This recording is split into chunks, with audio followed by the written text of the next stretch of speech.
সবাই, আমি কি বানিয়েছি? পুডিং।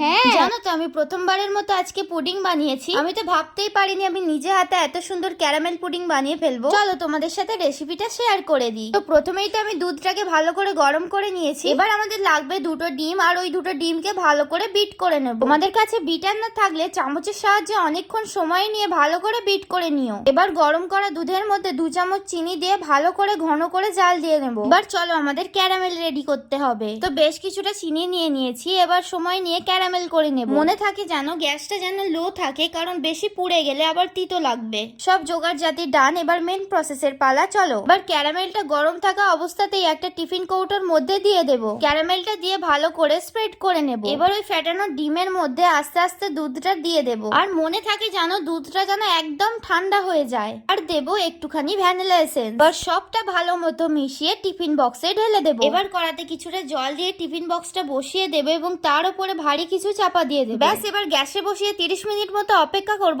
তাহলেই রেডি হয়ে যাবে আমাদের পুডিং। খেতে তো খুব টেস্টি হয়েছিল, তোমরাও বানিয়ে খেও। এবার বলি শোনো, তোমরা অনেকেই বলছো নাম নেওয়ার কথা, তো কাদের নাম নিতে হবে এই ভিডিওতে কমেন্ট করে যেও। ভালো ভালো কমেন্ট করো কিন্তু। আজকের মতো আসি, বাই।